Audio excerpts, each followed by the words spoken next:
الشيطان الرجيم. بسم الله الرحمن الرحيم. كلا إن الإنسان ليطغى أن رآه استغنى إن إلى ربك الرجعى. أرأيت الذي ينهى عبدا إذا صلى أرأيت إن كان على الهدى أو أمر بالتقوى أرأيت إن كذب وتولى ألم يعلم بأن الله يرى كلا لئن لم ينته لنسفعا بالناصية ناصية كاذبة خاطئة فليدع ناديه سندع الزبانية كلا لا تطعه واسجد واقترب. شروع کرتا ہوں اللہ کے نام سے جو بڑا مہربان نہایت ہی رحم والا ہے. کلا ہرگز نہیں، یعنی انسان کو تکبر، گھمنڈ، ابھیمان نہیں کرنا چاہیے. بے شک انسان سرکشی کرتا ہے، حد سے بڑھنے لگتا ہے. کیوں بڑھتا ہے؟ الرآہ استغنا، اس لیے کہ وہ اپنے آپ کو دیکھتا ہے کہ وہ مستغنی ہو گیا، بے نیاز ہو گیا، بے پرواہ ہو گیا.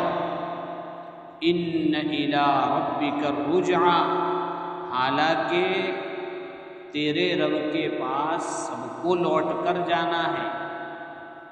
ارأیت الذی، کیا آپ نے وہ آدمی دیکھا جو روکتا ہے عبدن، ایک خاص بندے کو، یعنی حضور پاک صلی اللہ علیہ وسلم کو. کب روکتا ہے؟ اذا صلی، جب آپ بیت اللہ کے پاس نماز پڑھتے ہیں تو ابو جہل آ کے روکتا تھا، منع کرتا تھا. ارأیت، کیا آپ نے دیکھا، ان کان علی الہدی، کہ اگر وہ شخص، وہ خاص بندہ یعنی حضرت نبی کریم صلی اللہ علیہ وسلم علی الہدی، ہدایت پر ہے، او امر بالتقوی، یا وہ بھلائی اور تقوی کی باتوں کا حکم دیتے ہیں. ارأیت، کیا آپ نے دیکھا، ان کذب، اس آدمی کو یعنی ابو جہل کو جو جھوٹ بولتا ہے، تکذیب کرتا ہے، وتولی، پیٹھ پھیرتا ہے. الم یعلم بأن اللہ یری، کیا اس آدمی نے یعنی ابو جہل نے جانا نہیں کہ اللہ تعالیٰ دیکھ رہا ہے، سب کچھ دیکھ رہا ہے. کلا، کوئی بات نہیں. لئن لم ینتہی، اگر وہ اپنی حرکتوں سے باز نہیں آیا، رکا نہیں، لنسفعا بالناصیہ، تو ہم اس کی پیشانی پکڑ کر گھسیٹیں گے. ناصیۃ کاذبۃ خاطئہ، کیسی پیشانی؟ کہ جھوٹ کی پیشانی، غلط کام کرنے والے کی پیشانی. فلیدع نادیہ، اسے چاہیے کہ اپنی مجلس والوں کو بلا لے. سندع الزبانیہ، ہم بھی جہنم کے فرشتوں کو بلا لیں گے. ہرگز، کلا ہرگز نہیں، لا تطیعہ، اے نبی آپ اس کی باتوں میں نہ آئیں، اس کا کہا نہ مانیں. واسجد، سجدہ کیجئے، واقترب، اور اللہ کا قرب حاصل کیجئے. تفسیر سمجھنے سے پہلے یہ جو آخری آیت پڑھی گئی، لا تطیعہ واسجد واقترب، یہ سجدے کی آیت ہے. اور قرآن میں جو سجدے ہیں وہ کل 15 ہیں، لیکن ایک اختلافی ہے، اس لیے یہ 14واں سجدہ ہے اور آخری سجدہ ہے. سجدے کی آیت کا مسئلہ یہ ہے کہ جب کوئی پڑھے، مثلا میں نے پڑھی تو اب میرے اوپر سجدہ واجب ہو گیا، آپ لوگوں نے سنی، آپ کے اوپر بھی سجدہ واجب ہو گیا۔ جیسے ہی مجلس ختم ہو تو سب سے پہلا کام ہم سب کو کیا کرنا ہے؟ سجدہ، ورنہ بھول جاتے پھر، میں بھی بھول جاؤں گا، آپ بھی بھول جائیں گے۔ تو یہ سجدہ کرنا واجب ہے۔ سجدہ کرنا کیسے ہے؟ کھڑا ہونا ہے، تکبیر بولنی ہے، اللہ اکبر کر کے سجدے میں جانا ہے، پھر تکبیر کہہ کر کھڑے ہو جانا ہے، بس۔ اس میں اللہ اکبر یعنی رکعت بھی نہیں باندھنی ہے اور سلام بھی نہیں پھیرنا ہے۔ کھڑے ہو کر شروع کرنا اور کھڑے ہو کر پورا کرنا مطلب یہ مستحب ہے، اس طرح سجدہ کیا جائے۔ اب یہ سجدے کی آیت امام صاحب نماز پڑھ رہے اور میں اور آپ وضو کر رہے، امام صاحب نے سجدے کی آیت پڑھی، میں نے اور آپ نے وضو خانے میں سنی، یا آئے نماز میں نہیں ہے، امام صاحب تو نماز میں اور ہم نے سنی تو ہم پر سجدہ واجب، اور میں نے اور آپ نے باہر زور سے ایسے ہی پڑھی سجدے کی آیت، اور امام صاحب نماز پڑھا رہے یا کچھ لوگ نماز پڑھ رہے تو ہم نے باہر آیت پڑھی، تو جو نماز پڑھ رہا ہے اس پر سجدہ واجب نہیں ہماری آیت کی وجہ سے، لیکن اگر وہ کر لے تو کوئی حرج نہیں ہے۔ ایک مجلس میں جیسے میں نے ابھی یہ آیت 3 مرتبہ پڑھی، ایک ہی آیت یہاں بیٹھے بیٹھے 3 مرتبہ پڑھی اور آپ نے یہیں بیٹھے بیٹھے 3 مرتبہ سنی، تو 3 مرتبہ نہیں سجدہ کرنا، صرف ایک آیت ہو، ایک مجلس ہے تو ایک ہی مرتبہ سجدہ کرنا ہے۔ اور جب ہم خارج میں سجدے کی آیت پڑھے جیسے ابھی ہم نے پڑھی تو بہتر تو یہی ہے کہ آدمی فوراً سجدہ کر لے، اور زیادہ نہیں تو تھوڑی دیر میں کر لے، اصل یہی ہے کہ فوراً کرے۔ اگر کوئی جیسے ہم تلاوت کرتے ہیں سجدے کی آیت آئی، سجدے کی آیت پڑھ کے سجدہ کر لے، لیکن جیسے ابھی مجلس ہے، ابھی ہم سب کھڑے ہوں گے بیٹھیں گے تو تھوڑا تو اس لیے، لیکن سجدہ بہرحال کرنا ہے۔ ورنہ قرآن میں یہ کہا کہ ان کے اوپر وَإِذَا قُرِئَ عَلَيْهِمُ الْقُرْآنُ، ان پر جب قرآن پڑھا جاتا ہے تو وہ سجدہ نہیں کرتے، یہ کافروں کی عادت بتائی۔ اس لیے قرآن کی جو سجدے کی آیتیں ہیں ہم جب سنیں اس پر ہمیں وہ کرنا، البتہ یہ ہے کہ اگر اس کا کوئی ہجے کرتا ہے، جیسے بچہ پڑھتا ہے تو ہجے کرتا ہے، آیت پوری نہیں پڑھتا ہے، تو ہجے والے پر نہیں، پوری آیت پڑھے اس کے اوپر ہے۔ اچھا، کچھ لوگ ایسا کرتے ہیں کہ پڑھتے ہیں اور پھر وہ سجدہ نہ کرنا پڑے تو آیت نہیں پڑھتے، تو یہ مکروہ ہے اس طرح پڑھنا۔ جیسے میں اس آیت کی تفسیر بھی کر دوں، ترجمہ بھی کر دوں، لیکن کلّا تکت پڑھوں تو یہ مکروہ طریقہ ہے۔ اللہ نے قرآن میں آیت اتاری ہے، پڑھنا ہے، ایک سجدہ بڑھے گا تو ثواب بڑھے گا، کوئی مسئلہ نہیں ہے۔ یہ کچھ ضروری سجدے کے بارے میں اور بھی مسئلے ہیں، لیکن یہ کچھ عام ہے جس کو ہمیں سمجھنا چاہیے۔ یہ سورہ علق گزشتہ ہفتے مجلس نہیں ہو سکی، تو بہرحال یہ سورہ علق کے اوپر 4تھی مجلس ہے۔ تو اوپر کی جو پہلی 5 آیتیں ہیں یہ ایک دم شروع میں نازل ہوئی۔ سب سے پہلے قرآن جو نازل ہونا شروع ہوا تو اقرا کی 5 آیتیں ہوتی ہیں۔ اس میں کیا کہا گیا کہ بھئی انسان کو اللہ تعالیٰ نے نطفے سے اور گوشت وغیرہ سے پورے نظام کے ساتھ پیدا کیا، یعنی اس کی پیدائش کس طرح ہوئی، اور دوسرا یہ بتایا کہ اس کو کچھ معلوم نہیں تھا، ہم نے اس کو سکھایا، ناپاک سے بنایا اور جاہل سے عالم بنایا، یہ 2 بات کہی گئی۔ اب اس کے بعد جب آدمی کے پاس انفارمیشن ہوتی ہے، عالم بنتا ہے، تو علم چونکہ اوپر چڑھتا ہے تو کبھی کبھی عالم کا بھی بہت جاننے کی وجہ سے دماغ خراب ہوتا ہے، جس کو ہم کہتے ہیں تکبر، ابھیمان، سمتھنگ پنا۔ تو کہا کلّا، بالکل ایسا نہیں چلے گا، ہرگز نہیں، بالکل نہیں۔ کیوں نہیں؟ اس لیے کہ اوپر وجہ بتا دی کہ میری اور آپ کی حقیقت کیا ہے، اور ہم تھے کیا؟ جاہل تھے۔ دنیا میں آئے کیسے تھے؟ واللہ اخرجکم من بطون امہاتکم لا تعلمون شیئا، کچھ پتہ آتا نہیں تھا۔ خود یہاں بھی کہا علم الانسان ما لم یعلم، کچھ بھی معلوم نہیں تھا، اللہ نے سکھایا۔ تو جب سکھایا کسی اور نے ہے تو گھمنڈ کس بات پر؟ کلا، بالکل نہیں۔ اچھا، گھمنڈ نہیں کرنا ہے، اس کے لیے ایک مالدار کی مثال، اس لیے کہ گھمنڈ آدمی کو آتا ہے 2-3 وجہ سے آتا ہے۔ ایک تو وہی معلومات، علم، دوسرا لکشمی دیوی، پیسوں کا بھی غرور آتا ہے، گھمنڈ آتا ہے۔ تو ایک مثال سمجھائی ابو جہل کی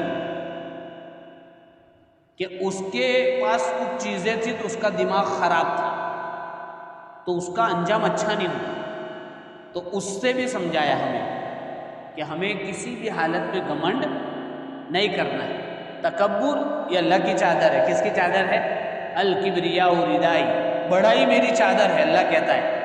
فمن نازعنی، جو میرے سے کھینچنے کی کوشش کرے گا، قسمہ، اس کو میں توڑ ڈالوں گا میں۔ اور اللہ جس کو توڑے پھر اٹھے گا، وہ کوئی انجری نہیں ہو سکتی اس کی، کسی ہاسپٹل میں اس کا علاج نہیں ہو سکتا، اللہ توڑے تو۔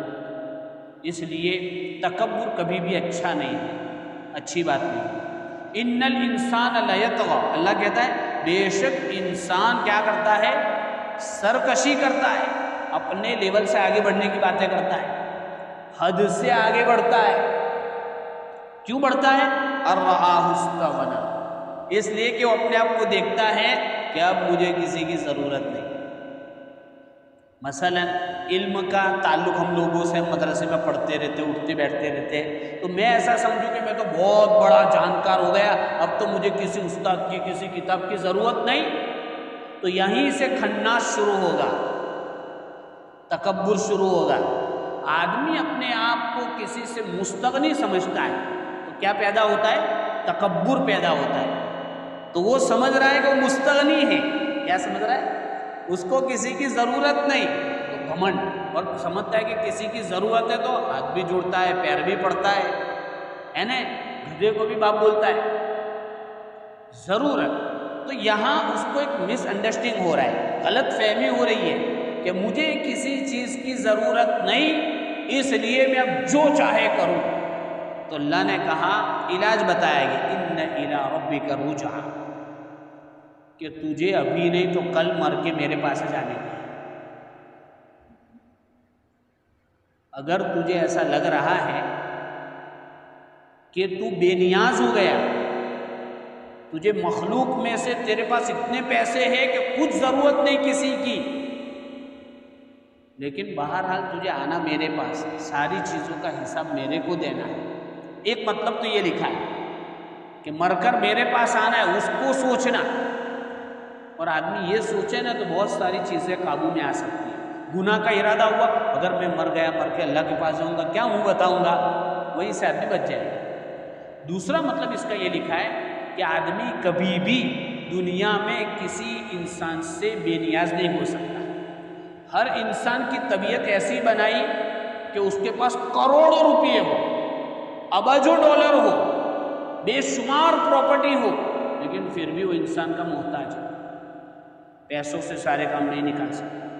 اس کو کھانے پکانے کے لیے گھر والی کی ضرورت پڑے گی، کپڑے دھونے کے لیے عورت کی ضرورت پڑے گی، اپنی ضروریات کے لیے گاڑیوں کی ضرورت پڑے گی، گھریلو کام کاج کے لیے آدمیوں کی ضرورت پڑے گی۔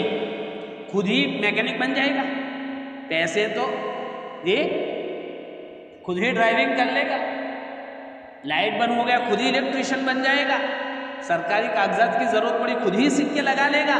ہو ہی نہیں سکتا، پاسبل ہی نہیں ہے۔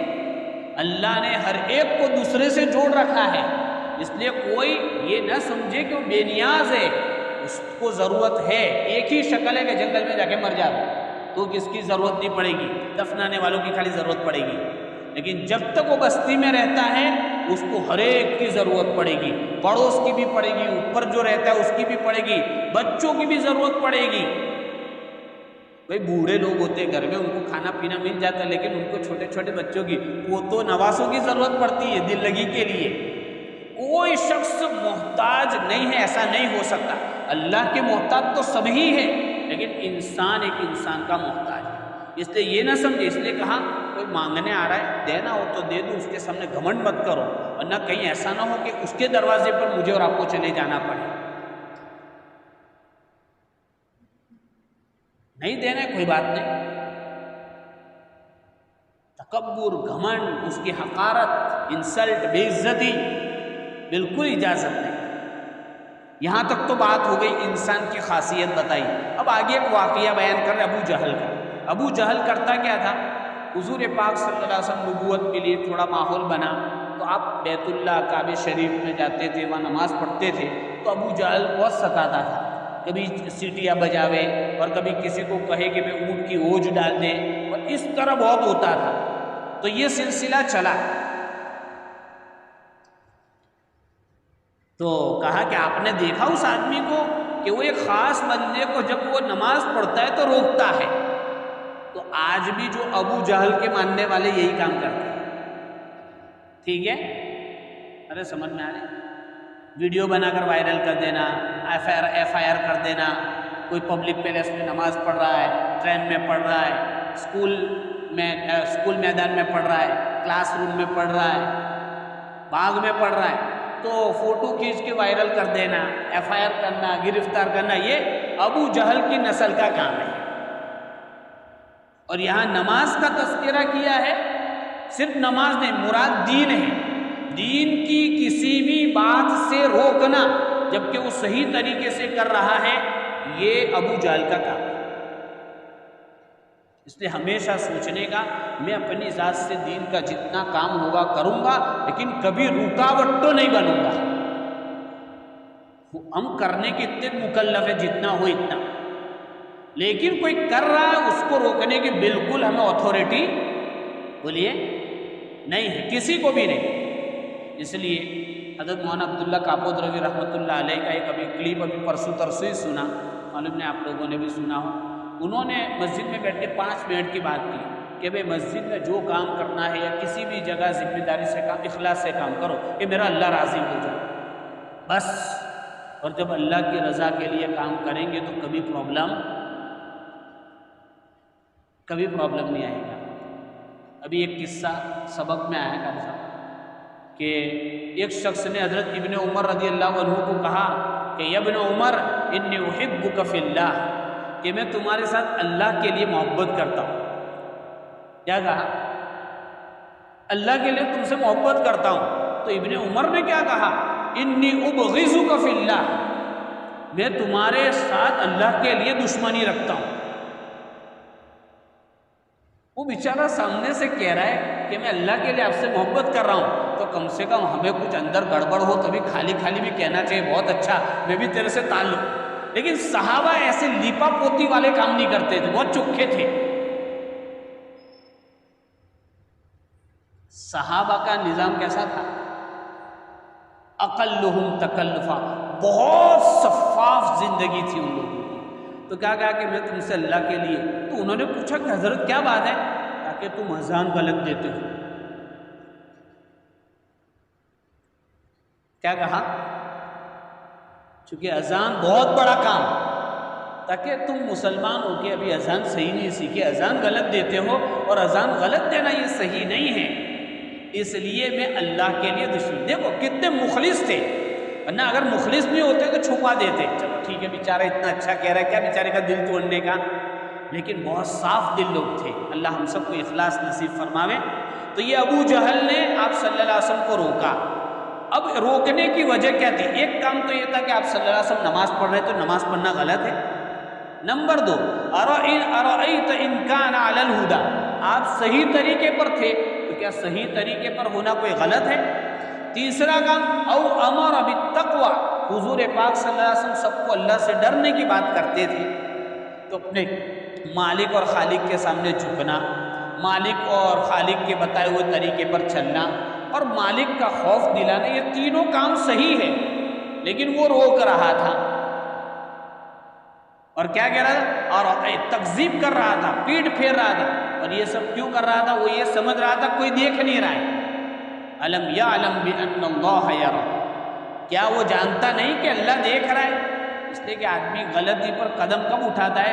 وہ یہ سمجھتا ہے کہ مجھے بولو کوئی نہیں دیکھتا، لیکن جیسے اس کو یہ ہوتا ہے کہ مجھے کوئی دیکھ رہا ہے تو اس کی حرکت صحیح ہو جاتی ہے، کہیں چلتے چلتے کچھ ارادہ ہوتا ہے، دیکھتے سی سی کیمرہ تو تھوڑا وہ ہو جاتا ہے۔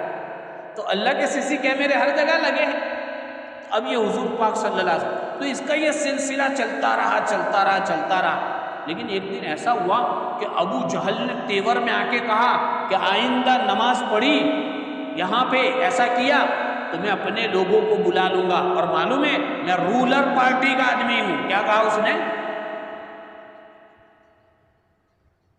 سرکار کا آدمی ہوں، ان کا چیئرمین ہوں، بڑا آدمی ہوں، اس نے میری طاقت کا اندازہ لگاؤ۔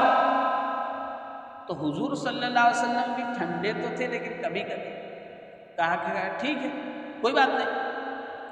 اللہ نے آیت اتاری پھر، کلا، بالکل ڈرنے کی بات نہیں ہے، اگر وہ اپنی حرکت سے باز نہیں آئے۔ دیکھو آدمی صحیح کام کرے گا تو اللہ کی مدد آئے گی۔ حضور صلی اللہ علیہ وسلم صحیح کام کر رہے تھے، جو کام دیا تھا وہ کر رہے تھے، اب دھمکیاں مل رہی ہے تو دھمکیوں سے ڈر کر کام چھوڑ دینا یہ میرا اور آپ کا اور مسلمان کا، ایمان والوں کا اور نبی کے ماننے والوں کا شیوا نہیں ہے۔ دھمکی کس کو نہیں ملی اور کس کا مذاق نہیں اڑایا گیا؟ لئن لم ينتہ، کہ اگر یہ ابو جہل اپنی حرکتوں سے باز نہیں آیا، لنصفعن بالناصیہ، تو ہم اس کی پیشانی پکڑ کر گھسیٹیں گے۔ یہ جو پیشانی ہے نا، ہمارے بدن میں سب سے بہترین عضو ہے۔ کیسا عضو ہے؟ سب سے بہترین عزت والا۔ اس لیے اللہ نے اس عزت والے عضو کو صرف اپنے سامنے جھکنے کی اجازت دی۔ تو یہ وقار، عزت کی نشانی ہے، تو اچھائی کے لیے بھی۔ تو چونکہ اس نے حضور صلی اللہ علیہ وسلم کی انسلٹ کی تھی، حضور کے سامنے دادا گیری کی تھی اس آدمی نے، تو اللہ نے کہا کہ اس نے تو صرف زبان سے آپ کی بے ادبی کی ہے، لیکن ہم اس کو ایسا سبق سکھائیں گے، لنصفعن بالناصیہ، اس کی پیشانی گھسیٹیں گے۔ اور اس کی پیشانی کیسی ہے؟ جھوٹی بھی ہے، گنہگار بھی ہے، یعنی اس کا رواں غلطیوں میں ڈوبا ہوا۔ اور پھر اللہ نے اپنا وعدہ پورا کر دیا بدر میں۔ اللہ کی شان عجیب ہے۔ ابو جہل کو کس نے مارا؟ بچوں نے مارا۔ آخری گردن کس نے کاٹی؟ تاکہ عبداللہ ابن مسعود نے کاٹی۔ تو وہ کیا کہہ رہا تھا مرتے مرتے؟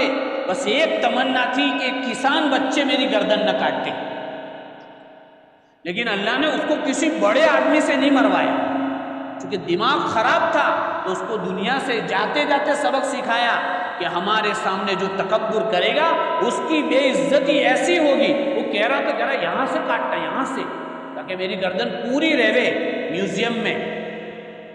مرتے مرتے بھی خناس گیا نہیں اس کا، لیکن اس کو یہ سبق تو مل گیا کہ دو چھوٹے بچوں، 14-15 سال کے بچوں نے، معوذ اور معوذ بن افرا رضی اللہ عنہ، چھوٹے چھوٹے انصاری بچے، یہ سبق سکھایا۔ فَلْيَدْعُ نَادِيَهُ، اسے چاہیے کہ اپنے لوگ بلا لے، ہم بھی اپنے لوگ بلا لیں گے۔ اللہ کو تو کسی کی ضرورت نہیں، لیکن ایک بات کرنے کا اسلوب ہے۔ وہ کہتا ہے نا آ جانا اس دن، تاکہ آ جانا ہم بھی آ جائیں گے، ایسا بولتے نہیں بولتے؟